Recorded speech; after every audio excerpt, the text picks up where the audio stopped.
चक्रों में केंद्रित है, चक्रों में स्थित है। और सिर्फ जीवन ही नहीं, हमारी सुरक्षा, हमारी व्यवस्था और यहाँ तक कि वो समय जिसको हम काल कहते हैं वो भी चक्र में स्थित है। इसीलिए हम बोलते हैं काल चक्र, समय का पहिया, जीवन का पहिया घूम रहा है। मतलब एक साइकिल है, एक चक्र है जिसमें हमारा जीवन स्थित है। सुरक्षा व्यवस्था साइकिल में, इसलिए हम बोलते भी सुरक्षा चक्र, जीवन चक्र, काल चक्र।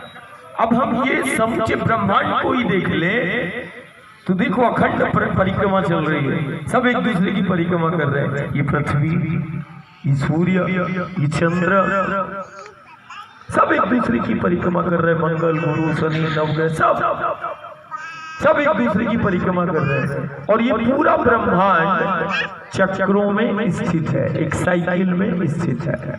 अब ध्यान देना, अभी दुनिया में शोध चल रहा है। क्या चल रहा है?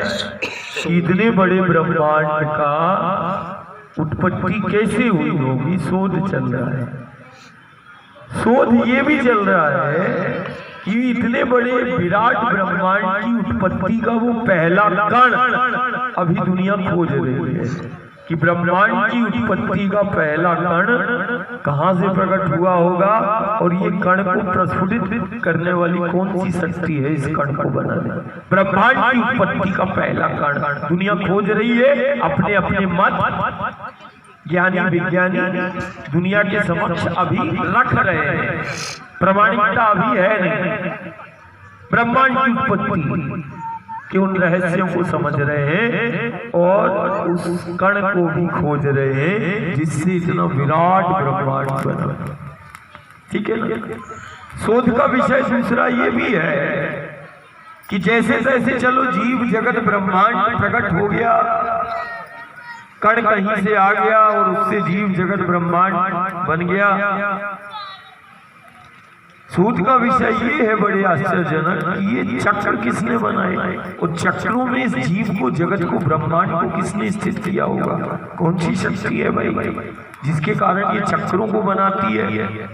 जीव जगत ब्रह्मांड जैसे जैसे प्रकट हो गया तो इस जीव जगत और इतने बड़े ब्रह्मांड को चक्रों में किसने स्थित किया होगा और चक्रों का निर्माण किसने किया होगा? ये भी शोध का विषय है। साइकिल किसने बनाई, चक्र किसने बनाया और चक्रों में इस जगत को, जीव को, ब्रह्मांड को किसने स्थित किया? तीसरा शोध का विषय ये है कि जैसे तैसे चलो जीव जगत ब्रह्मांड प्रकट हो गया, कण कहीं से आ गए, उन कणों से ब्रह्मांड बन गया। चलो किसी ने साइकिल बना दी, पहिया बना दिया, पहिए में इस जीव को स्थित कर दिया, ब्रह्मांड को स्थित कर दिया। तीसरा सबसे बड़ा और शोध का विषय है कि जैसे तैसे जीव जगत और चक्र बने और चक्रों में चलो स्थित कर दिया तो फिर ये ब्रह्मांड में गति कैसे आई?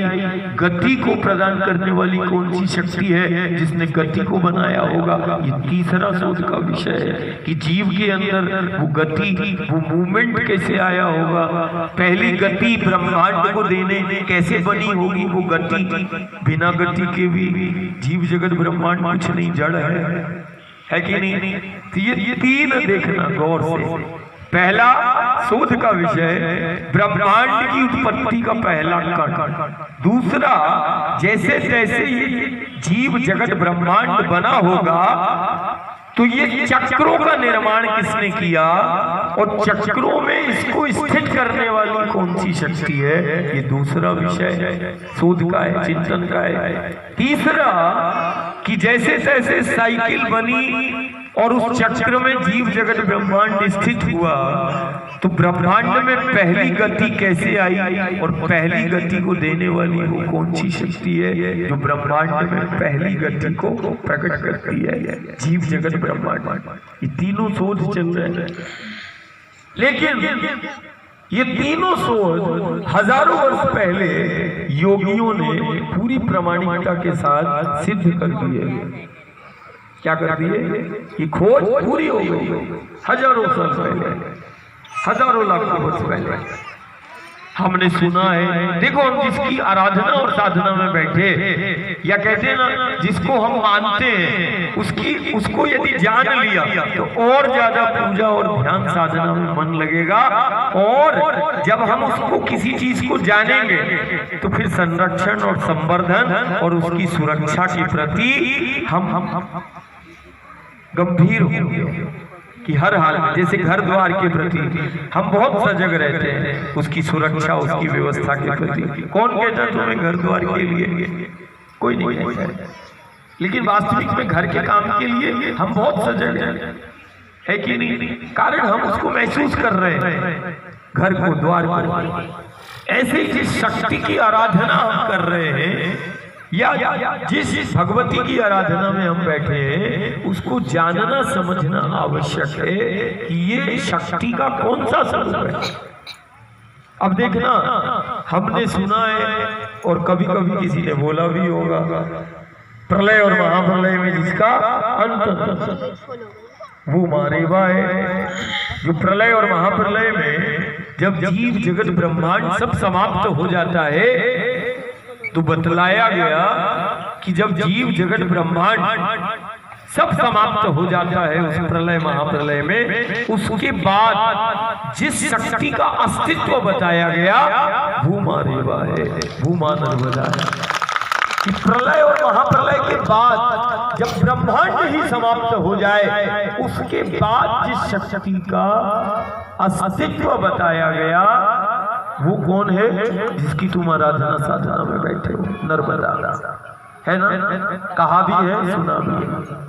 ये वही महाशक्ति है जो ब्रह्मांड की उत्पत्ति के उस पहले कण को प्रकट करती है, प्रस्फुटित करती है। जो इतने बड़ा विराट ब्रह्मांड बना, ये ब्रह्मांड की उत्पत्ति के पहले कण को प्रकट करने वाली ये वही महाशक्ति है जो प्रलय और महाप्रलय के बाद जब जीव जगत ब्रह्मांड सब समाप्त हो जाता है, तो ये जीव जगत ब्रह्मांड के उन कणों को जो गर्भ में धारण किए रहती है वो प्रस्फुटित करती है, जिससे इतना विराट ब्रह्मांड बनता है।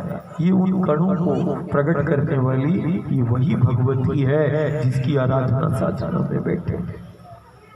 ये वही आदि शक्ति है जो ब्रह्मांड और जीव जगत और ब्रह्मांड के उत्पत्ति के उन पहले कणों को प्रकट करती है और जीव जगत ब्रह्मांड की उत्पत्ति प्रलय महाप्रलय की बात करती है। ये वही महाशक्ति है। जैसे बच्चे को माता पिता जन्म देता है तो उसकी घर व्यवस्था और सुरक्षा की चिंता होती है, वैसे ही ये वही महाशक्ति है जो जीव जगत ब्रह्मांड के उन कणों को प्रकट करती है और ब्रह्मांड बनाती है, और फिर उस जीव को, जगत को, ब्रह्मांड को रखने के लिए ये वही महाशक्ति है जो चक्रों का निर्माण करती है। और ये वही महाशक्ति है जो जीव को चक्र में स्थित करती है। ये चक्रों की अधिष्ठात्री शक्ति है जो जीव जगत ब्रह्मांड की तो उत्पत्ति करती है। जैसे माता पिता बच्चे को जन्म देते तो उसकी व्यवस्था की चिंता, सुरक्षा की चिंता, वैसे ही भगवती जीव जगत और ब्रह्मांड की वो सुरक्षा और व्यवस्था के लिए चक्रों का निर्माण करती है और फिर चक्रों का निर्माण करके उस जीव को उसमें स्थित करती है। और फिर इसके बाद ये वही महाशक्ति है जो जीव के अंदर, जगत के अंदर, ब्रह्मांड के अंदर पहली गति को प्रकट करती है। ये वही क्रिया शक्ति है जो जीव जगत ब्रह्मांड के अंदर पहले मूवमेंट को, पहली गति को प्रकट करती है। ये वही शक्ति है। हम इसको ऐसा समझ सकते हैं कि जैसे कुम्हार अपने हाथों से मिट्टी को गूंथता है, और मिट्टी को हम थोड़ा जीव जगत ब्रह्मांड समझ ले। जैसे कुम्हार अपने हाथों से मिट्टी को लेता है और एक चाक पे पहिए पे चढ़ा देता है, चढ़ाता है, और चढ़ाने के बाद वही अपने हाथों से कुम्हार क्या करता है, पहिए को घुमा देता है, और घुमाने के बाद, गति देने के बाद कुम्हार क्या करता है, अपने हाथों से पात्र का निर्माण करता है। ठीक वैसे ही जैसे कुम्हार काम कर रहा है, वैसे ही ये आदि शक्ति काम करती है, जीव जगत ब्रह्मांड को प्रकट करती है, चक्रों का निर्माण करती है। जैसे कुम्हार अपने हाथ से पहिए में मिट्टी को चाक को पे मिट्टी को चढ़ाता है, वैसे ही ये चक्रों का निर्माण करके जीव को स्थित करती है। और जैसे कुम्हार मिट्टी को चाक पे रखने के बाद अपने हाथों से पहिए को घुमाता है और गति देता है, वैसे ही ये महाशक्ति जीव जगत ब्रह्मांड को उन चक्रों का निर्माण करके चक्रों में स्थित करती है और अपने हाथों से वो गति देती है। और उसके बाद जैसे कुम्हार अपने हाथों से पात्र का निर्माण करता है, वैसे ये महाशक्ति गति देने के बाद जीव जगत ब्रह्मांड का संचालन करती है। ये वो बात। अब अपन को नर्मदा परिक्रमा और नर्मदा की ही परिक्रमा क्यों अब हम जानना सहज हो जाएगा कि ये नर्मदा मैया की ही परिक्रमा क्यों करते और ये परिक्रमा क्या है, अब समझने में सहज हो जाएगा।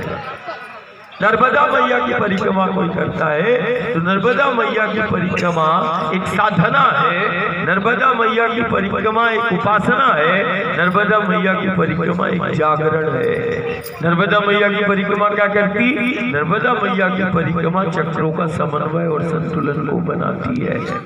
नर्मदा मैया की परिक्रमा साइकिल जो जीव जिन चक्रों पर स्थित है और चक्रों से जीवन का संचालन हो रहा है, उन चक्रों का समन्वय और संतुलन को बनाने वाली ये वही महाशक्ति है। कारण ये चक्रों की अधिष्ठात्री शक्ति है। तो नर्मदा के पथ पर यदि कोई चल रहा है तो नर्मदा मैया की परिक्रमा क्या करेगी? चक्रों का समन्वय और संतुलन को बनाती है। नर्मदा मैया की परिक्रमा चक्रों को जागृत करती है, इसीलिए नर्मदा मैया की परिक्रमा एक जीवंत जागरण है जो जीव को जागृत अवस्था में लाता है। परिक्रमा अब ना जाने दुनिया भर में चक्रों को